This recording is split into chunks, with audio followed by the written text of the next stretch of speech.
नमस्कार दोस्तों, आज हम फिर हाजिर हैं आपके लिए एक और धमाकेदार वीडियो लेकर। जैसा कि आप लोगों ने हमें सजेस्ट किया था, हमारे सब्सक्राइबर्स ने हमें सजेस्ट किया था कि सर चैप्टर वाइज एमसीक्यूज़ की वीडियो बनाइए जिससे कि हमारी प्रिपरेशन अच्छी हो सके।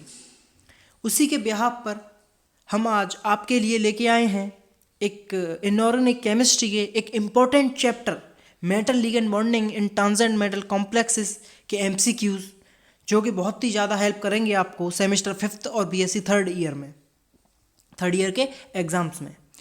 चलिए स्टार्ट करते हैं अपने क्वेश्चंस को।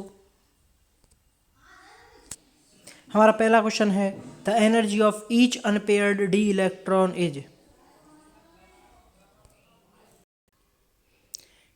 ये रहा हमारा पहला question. The energy of each unpaired D electron is. जो डी ऑर्बिट होती है उसके अंदर जितने भी अनपेयर्ड इलेक्ट्रॉन होते हैं उनकी एनर्जी कितनी होती है? उनकी होती है एनर्जी 2d क्यू। कितनी? 2d Q. The magnitude of splitting energy of D orbital in crystal field splitting is. जो मैग्नीट्यूड होता है स्प्लिटिंग एनर्जी का डी ऑर्बिट के अंदर क्रिस्टल फील्ड स्प्लिटिंग के, जो क्रिस्टल फील्ड स्प्लिटिंग है उसमें वो कितना होता है? वो होता है 10d क्यू। कितना होता है? 10d Q. The type of crystal field splitting depends upon. देखिए, जो क्रिस्टल फील्ड स्प्लिटिंग किसके ऊपर डिपेंड करता है? कॉम्प्लेक्स की बतानी है, साइज पर, बॉन्ड एंगल पर या हाइब्रिडाइजेशन पर। ये करता है ज्योमेट्री के ऊपर। किसके? Geometry.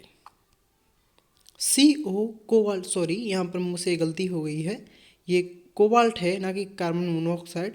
CO cobalt fluorine 6 3 charge है इसके पास। तो इसकी शेप कैसी होगी? देखिए 6 बॉन्डिंग बनाए, 6 बॉन्ड होंगे कोबाल्ट के यहाँ। तो ऑक्टाहाइड्रल कैसी शेप होगी? Octahedral. Founder of CFT is. जो फाउंडर थे CFT के, क्रिस्टल फील्ड थ्योरी के, वो कौन थे? वो थे H वेथे। कौन थे? हेनरी वेथे। आगे चलते हैं। Which is more significant in BVT। इनमें से कौन सा BVT के अंदर मोर सिग्निफिकेंट है? वो है मेटल आयन। क्या है? वैलेंस बॉन्ड थ्योरी के अंदर जो सबसे ज़्यादा सिग्निफिकेंट रोल होता है वो किसका होता है? वो होता है मेटल आयंस का। किसका? मेटल आयंस का। Question number 7, value of delta on increasing charge on metal ion. देखिए, जब डेल्टा की वैल्यू इंक्रीज करेगी, डिक्रीज करेगी, क्या होगा डेल्टा के साथ? तब आपकी जो मेटल आयन का जो चार्ज है ना वो इंक्रीज करता है, तो डेल्टा की वैल्यू भी इंक्रीज करती है। क्या करती है? इंक्रीज करती है। आगे चलते हैं क्वेश्चन नंबर 8 की तरफ। The magnetic movement of CONS3 3 is. देखिए, इस कॉम्प्लेक्स की मैग्नेटिक मूवमेंट निकालनी है। इस कॉम्प्लेक्स की जो मैग्नेटिक मूवमेंट होगी ना वो ज़ीरो होगी। क्या होगी? ज़ीरो होगी। अगर आप चाहते हैं कि मैग्नेटिक मूवमेंट निकालना सिखाऊं तो मुझे कमेंट करिए कमेंट बॉक्स के अंदर, जिससे कि मैं आपके लिए एक और वीडियो लेके आऊँ जिसमें कि आपके लिए सभी जो आपकी इम्पोर्टेंट जो थिंग्स हैं, जैसे कि मैग्नेटिक मूवमेंट निकालना, डायपोल मूवमेंट निकालना, ये निकालना बताऊँ मैं। चलिए आगे चलते हैं 9th पर। Magnetic movement of FeCN6 4- is. देखिए, मैग्नेटिक मूवमेंट FeCN6 4- इसकी मैग्नेटिक मूवमेंट क्या होगी? इसकी भी कितनी होगी? 0 होगी। आगे चलते हैं। Metal ligand bond in CFT is. देखिए, जो मेटल लिगेंड बॉन्ड होता है ना CFT के अंदर वो कैसा होता है? देखिए, मेटल और लिगेंड बॉन्ड जो होता है क्रिस्टल फील्ड थ्योरी के अंदर, क्रिस्टल फील्ड थ्योरी कहती है कि दोनों मेटल और लिगेंड आयनिक बॉन्ड बनाते हैं। कैसा बॉन्ड बनाते हैं? आयनिक बॉन्ड बनाते हैं। आगे चलते हैं। Orbital splitting in CFT is. देखिए, ऑर्बिटल स्प्लिटिंग, जो ऑर्बिटल को स्प्लिट करते हैं CFT के अंदर, वो क्या होती है? देखिए, किस ऑर्बिटल को स्प्लिट करते हैं? वो P स्प्लिटिंग होता है, D स्प्लिटिंग होता है, FS स्प्लिटिंग होता है, ऑल ऑफ दिस होता है। देखिए, जो CFT के अंदर होता है ना वो D ऑर्बिटल को स्प्लिट करते हैं, अलग अलग डिवाइड करते हैं। वो कितने भागों में बढ़ जाती है D ऑर्बिटल? आपके 5, मतलब 10 इलेक्ट्रॉन्स आते हैं, 5 भागों में बढ़ जाती है। Value of delta is high in CFT4। देखिए, जो वैल्यू होती है डेल्टा की वो हाई होती है। किसके लिए? वो होती है ऑक्टाहाइड्रल शेप के लिए। कैसी शेप के लिए? ऑक्टाहाइड्रल शेप के लिए। In which of complex ions crystal field splitting is less. देखिए इनमें से किस आयन का जो क्रिस्टल फील्ड स्प्लिटिंग है वो बहुत कम होगा? वो आपका होगा कोबाल्ट अमोनिया आयन। किसमें? कोबाल्ट अमोनिया कॉम्प्लेक्स के अंदर। किसके अंदर? कोबाल्ट अमोनिया कॉम्प्लेक्स के अंदर। देखिए आप कहोगे यहाँ पे कोबाल्ट अमोनिया कॉम्प्लेक्स दो हैं, तो देखिए कोबाल्ट अमोनिया कॉम्प्लेक्स के पास 2+ चार्ज होता है ना कि 3+ चार्ज। कितना? 2+ चार्ज होता है।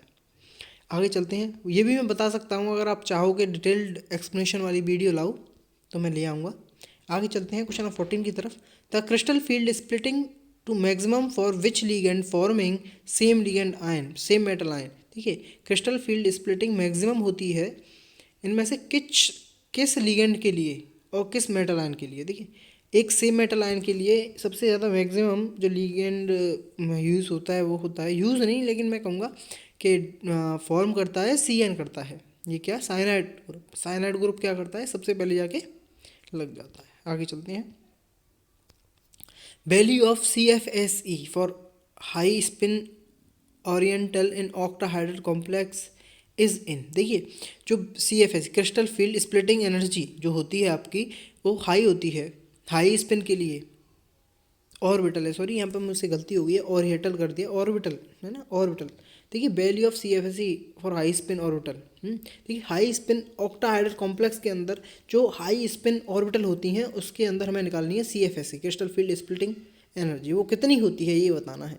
वो होती है -6 DQ। कितनी? -6 DQ। आगे चलते हैं 16 की तरफ।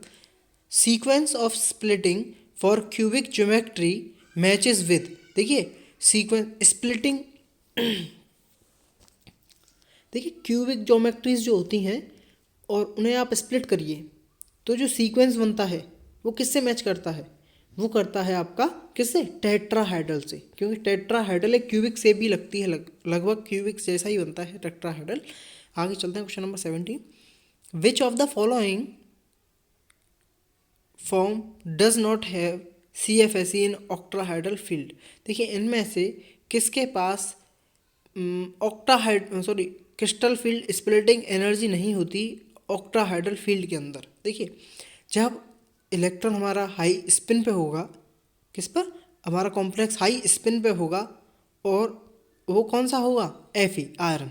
इसके पास Fe3+ के पास high spin, Fe3+ high spin वाला जो हमारे पास है, इसके पास क्या नहीं होगी? CFSE crystal field splitting energy. इसके पास अब बचा ही नहीं कुछ दान करने को, ये अब आगे टूट ही नहीं सकता, ऐसा कुछ है।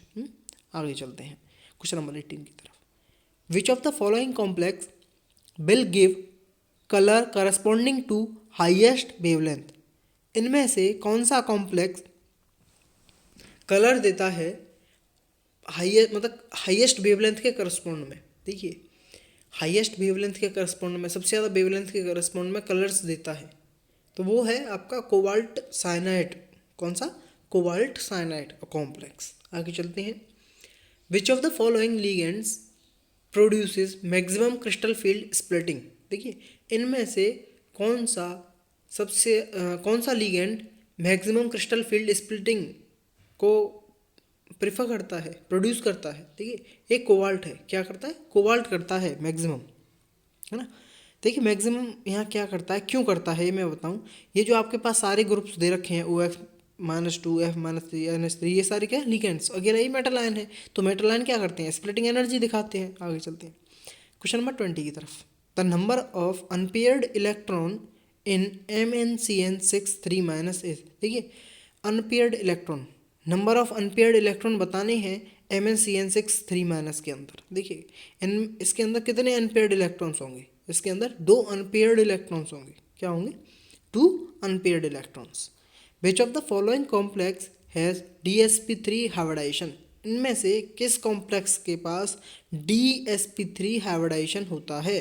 देखिए DsP3 मीन्स 5 ऑर्बिटल्स, यहाँ पे 5 ऑर्बिटल ओवरलैप हो रही हैं, तो 5 ऑर्बिटल ओवरलैप कहाँ होंगी? CuCl3 में। किसमें? CuCl3 कॉम्प्लेक्स के अंदर, जिस पे चार्ज है कितना? -3। आगे चलते हैं। विच of the following is incorrect regarding BBT। इनमें से कौन सा statement BBT valence bond theory के अंगेस्ट है या फिर कनेक्ट इनकरेक्ट है वैलेंस बॉन्ड थ्योरी के रिगार्डिंग। तो पहला हमारा ऑप्शन दे रखा है, this theory does not explain the formation of complex compounds having fine coordinate number. देखिए ये थ्योरी एक्सप्लेन नहीं कर पाती है कॉम्प्लेक्स कंपाउंड्स का फॉर्मेशन, है ना, ठीक है, ये गलत है। मतलब ये थ्योरी बता पाती है कहीं तक, तो बता पाती कहीं तक नहीं, हाइब्रिडाइजेशन भी निकाल के दिखाती है। तो ये दिखाते आगे चलते हैं, this theory does not explain spectra of complex compounds. ये स्पेक्ट्रा नहीं बनाती है, स्पेक्ट्रम कुछ बनता है, ऐसा कुछ होता है इसमें। देखिए ऐसा होता है और ये ऐसा भी होता है। और यहाँ दे रखा है does not explain the formation of complex compounds. देखिए बीवीटी कॉम्प्लेक्स कंपाउंड्स की ना तो शेप बताती है, बस ये बताती है ओवरलैप कैसे कर रही हैं ऑर्बिटल्स, वैलेंस कैसे हैं ऑर्बिटल्स, ये बताती है। कॉम्प्लेक्स की ये थोड़ी ना बताइए कैसे फॉर्म होगा। अब आगे चलते हैं, this theory does not explain colour of complex compound. देखिए बीवीटी के अंदर कलर एक्सप्लेन किए जा सकते हैं, क्या किए जा सकते हैं, कलर एक्सप्लेन किए जा सकते हैं।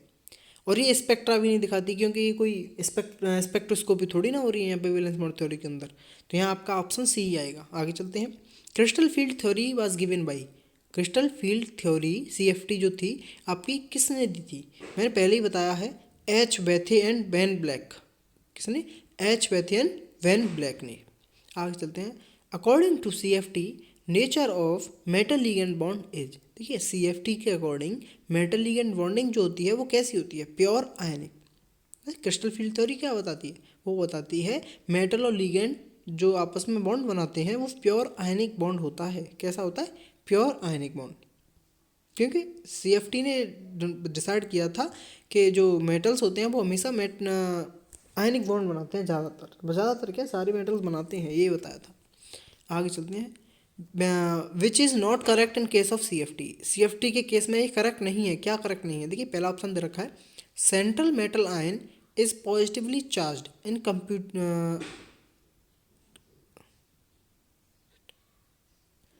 यह सेंट्रल मेटल आयन दे रखी है वो पॉजिटिवली चार्ज रहती है। जो आपके कंपाउंड्स होते हैं ना बाहर लगे हुए उनके करस्पॉन्ड में। दूसरा दे रखा है, ये तो सही बात है, पॉजिटिवली चार्ज रहती है सेंट्रल मेटल आयन, तो मेटल होता है वो पॉजिटिव चार्ज रहेगा CFT के अकॉर्डिंग, क्योंकि मेटल हमेशा डोनेट करता है। आगे चलते हैं, central metal ion is surrounded by ligands, ये भी सही है, लिगेंड्स के द्वारा सराउंडेड रहता है। Third point, central metal ions and ligand overlaps. देखिए यहाँ क्या कह रहा है, यहाँ कह रहा है ये जो सेंट्रल मेटल है और लिगेंड्स है वो ओवरलैप करते हैं एक दूसरे को, नहीं ओवरलैपिंग होती तो वो वहाँ क्या बनता, कोवलेंट कंपाउंड हो जाता है, वो आयनिक कंपाउंड क्यों रहते फिर। यही सही है हमारा ऑप्शन नंबर सी।